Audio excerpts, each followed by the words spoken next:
Hello ji, अस्सलाम वालेकुम all students. Hope you all are fine and doing well. So आज बहुत ही रिक्वेस्ट पे एक वीडियो बनाई जा रही है।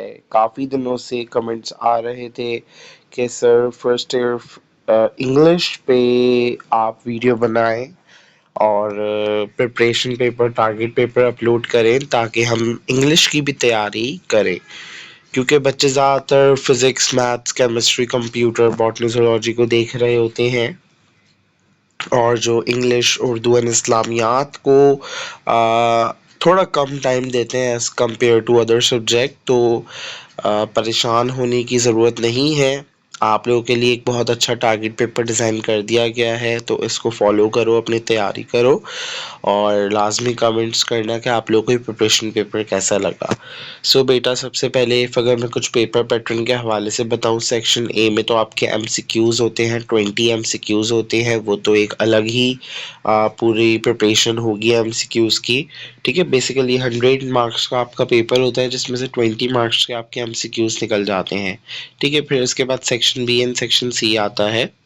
ठीक है, सो अभी हम सेक्शन बी और सेक्शन सी की डिस्कशन कर रहे हैं। इन लास्ट मैं आपको सेक्शन ए के लिए भी कुछ टिप्स दूंगा, तो वो भी आप लोगों ने उस पर भी आ, उसको भी फॉलो करना है। ठीक है, सो बेटा, सबसे पहले सेक्शन बी में आप लोगों के पास बेसिकली 4 सेक्शंस होते हैं और you have to attempt any 9 to 10 questions. तो basically 10 questions you have to attempt.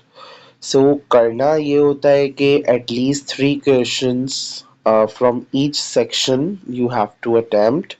ठीक है, एटलीस्ट 3। ठीक है, तो उसमें आपके पास प्रोज सेक्शन आ जाता है, पोएम सेक्शन आ जाता है और इसके अलावा आप लोगों के पास नॉवेल सेक्शन आ जाता है। सो प्रोज सेक्शन के लिए कुछ चैप्टर्स हैं, जैसे चैप्टर नंबर 1 के 4 क्वेश्चंस दे दिए गए हैं, इनको लाजमी अच्छे से प्रिपेयर कर लो। चैप्टर 2 के लिए भी 4 क्वेश्चंस दे दिए गए हैं, इसको अच्छे से प्रिपेयर कर लो। चैप्टर 3 के लिए भी इसी तरीके से 5 क्वेश्चंस दे दिए गए हैं, इनको अच्छे से प्रिपेयर कर लो। चैप्टर 4 के लिए आप लोगों के पास बेटा 3 क्वेश्चन दे दिए गए हैं, इसको प्रिपेयर कर लो। बेटा चैप्टर नंबर 5 में आपके पास 3 क्वेश्चन दे दिए गए हैं, इसको प्रिपेयर कर लो। चैप्टर नंबर 6 में आपके पास 4 क्वेश्चन दिए गए हैं, इनको बहुत ही अच्छे से प्रिपेयर कर लो। चैप्टर 7 में 4 क्वेश्चन प्रिपेयर कर लो। चैप्टर 8 में ये 5 क्वेश्चंस को प्रिपेयर करो एंड चैप्टर 9 में आपके पास ये 3 क्वेश्चंस हैं एंड चैप्टर 10 में आपके पास ये 4 क्वेश्चंस हैं। सो बेसिकली हर चैप्टर में 4 to 5 क्वेश्चंस हैं, तो इन सारे क्वेश्चंस को आपने अच्छे से प्रिपेयर करना है फॉर प्रो सेक्शन। इंशाल्लाह इफ अगर आप इन क्वेश्चंस की तैयारी करोगे, सो प्रो सेक्शन में से आप easily 2 to 3 questions easily attend कर लोगे। ठीक है, और इसके बाद फिर बेटा पोएम सेक्शन आ रहा है। पोएम आप लोग के लिए रिड्यूस सिलेबस की वजह से बहुत ही आसान होगी, ओनली 3 पोएम्स आ रही हैं। तो हर नंबर 1 पोएम में मैंने 3 क्वेश्चंस डाले हैं मोस्ट इम्पोर्टेंट, दूसरी में भी 3 हैं एंड जो थर्ड वन पोएम है उसमें भी 3 क्वेश्चंस हैं। तो बेसिकली टोटल 9 क्वेश्चंस हैं, तो इनको अच्छे से कवर अप करो। ठीक है, तो इससे इससे आप लोग की पोएम और प्रोज सेक्शन की बहुत अच्छे से तैयारी हो सकती है। अब उसके साथ अच्छा बेटा आप लोग के लिए प्ले आ जाता है। सो बेटा प्ले के लिए कुछ 8 क्वेश्चंस आप लोग के लिए बनाए गए हैं, तो इनको आप लोगों ने लाजमी पढ़ना है और इससे अपनी तैयारी करनी है। ठीक है, तो बेटा ये प्ले पोएम्स और प्ले की बात थी, यानी प्ले यानी नॉवेल आप लोगों का। प्रोज पोएम नॉवेल को हमने अच्छे से डिस्कस कर लिया। तो बेटा इन चीज़ों की अच्छे से तैयारी करनी है ताकि आप लोग का सेक्शन भी अच्छे से निकल जाए। ठीक है, 40 नंबर्स का आपका सेक्शन बी होता है, जिसमें आप लोगों ने ये सवालात करने होते हैं, 10 क्वेश्चंस आप लोगों ने अटेम्प्ट करने होते हैं। ठीक है, सो काफ़ी अच्छे से तैयारी करनी है। ठीक है, और इसके अलावा देखो बुक रीडिंग करो, पोएम की रीडिंग करो, नॉवेल की रीडिंग करो, अपनी खुद अपने नोट्स बनाओ। ठीक है, इम्पोर्टेंट पॉइंट्स लिखो। ठीक है, देखो इफ अगर आप लोग अपना टाइम टेबल बना के चलोगे ना, तो आप लोग बहुत अच्छे से तैयारी कर सकते हैं।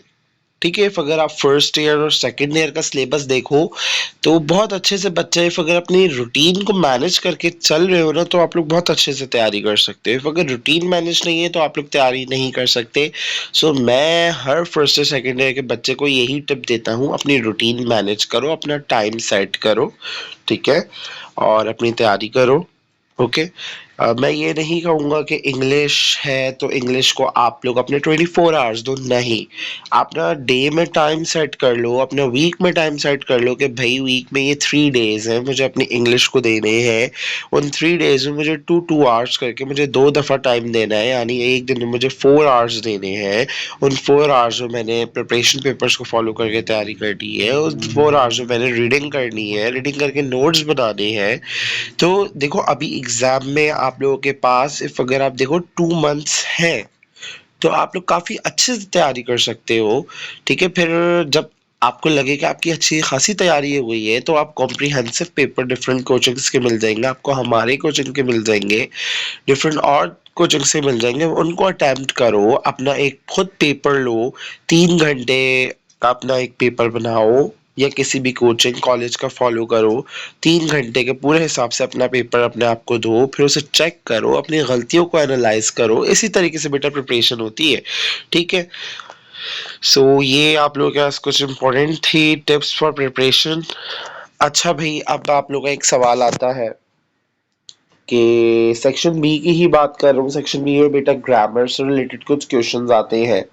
सो ग्रामर के लिए आप लोगों को क्या करना है, अपनी नरेशंस हो गई, एक्टिव पैसिव्स हो गए, स्पॉट द एरर जिसमें वर्ब, प्रीपोजिशन और एडजेक्टिव को ठीक करना होता है, ये हो गया। बाकी ट्रांजिटिव और इंट्रांजिटिव वर्ब्स हो गए, forming compound sentence, adverbs, modal verbs, इन सारे टॉपिक्स को अपना इन सारे टॉपिक्स में ग्रिप हासिल करो।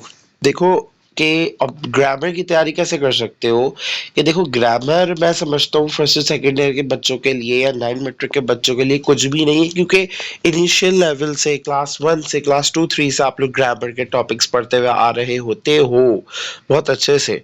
तो मैं ये नहीं समझता कि बच्चों को ग्रामर में कोई इशू होना चाहिए।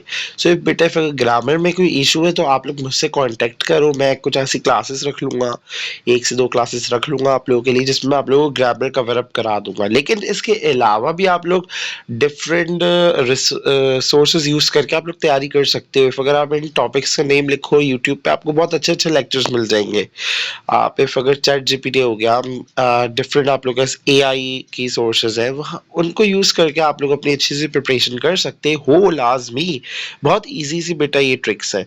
सो अच्छे से तैयारी करो ग्रामर की, तो इस तरीके से बेटा आपका सेक्शन बी 40 नंबर्स का निकल जाएगा होपफुली। इफ अगर इतनी प्रिपरेशन करोगे अच्छे से तो 40 में से होपफुली 30 नंबर्स तो आ जाने ही चाहिए, या 25 to 30 तो पक्के ही समझो, या एटलीस्ट 25 आप लोग पक्के समझो, क्योंकि लैंग्वेज का पेपर होता है ना बेसिकली, जो इंग्लिश एक लैंग्वेज है, उर्दू एक लैंग्वेज है, उसमें नंबर हमेशा ही कटते हैं। तो आप लोग को अंदाजा हो जाएगा जब आप लोग रिजल्ट देखोगे तो 25 नंबर्स आपके सेक्शन बी के हो गए। अब आ जाओ बेटा सेक्शन सी। सेक्शन सी में बेटा आप लोगों ने एस्से अटेम्प्ट करने होते हैं, सीवी और कवरिंग लेटर अटेम्प्ट करना होता है, और ईमेल आप लोगों के पास होती है। सो बेटा ये कुछ एस्से के टॉपिक्स हैं जिसमें आपके पास बेसिकली अब आपके जो एस्से आते हैं वो एज सेम एज 9 मैट्रिक के मेथड से नहीं आते। अब आप लोग के जो बेटा एस्से होते हैं वो वर्सेस करके आते हैं, यानी कि आपने किसी भी दो चीज़ों को कंपेयर करना होता है। तो अब ये बहुत आसान हो गया है। जैसे कि अगर मैं आपको एक टॉपिक दे दूं फिजिकल लाइब्रेरी और डिजिटल लाइब्रेरी, सो आप मल्टीपल पॉइंट्स बना के आप लिख सकते हो। तो मतलब आप इस तरह कंपैरिजन में आप अच्छे खासे पॉइंट्स लिख सकते हो। ठीक है, तो ये ऐसे भी आप लोगों के लिए बहुत आसान हो गए हैं। तो ये कुछ मोस्ट इम्पॉर्टेंट टॉपिक्स है, तो इनको आप लोग फॉलो करो। देन सीवी और कवरिंग लेटर। अच्छा भाई, बहुत सारे बच्चों को सीवी और कवरिंग लेटर में पता नहीं क्यों इतना इशू होता है।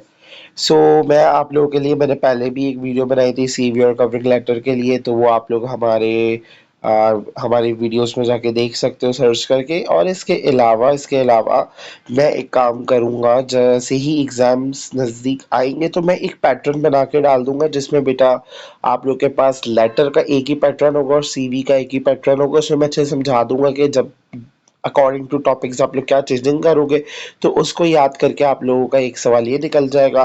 बाकी ईमेल है, ईमेल में भी मैं ऐसे ही करूँगा, आप लोगों के लिए एक फॉर्मेट आप लोगों को बना के दे दूँगा और मैं समझा दूँगा कि डिफरेंट ईमेल्स के फॉर्मेट बना के दे दूँगा कि कब, कहाँ, कैसे आप लोग चेंजिंग कर सकते हो।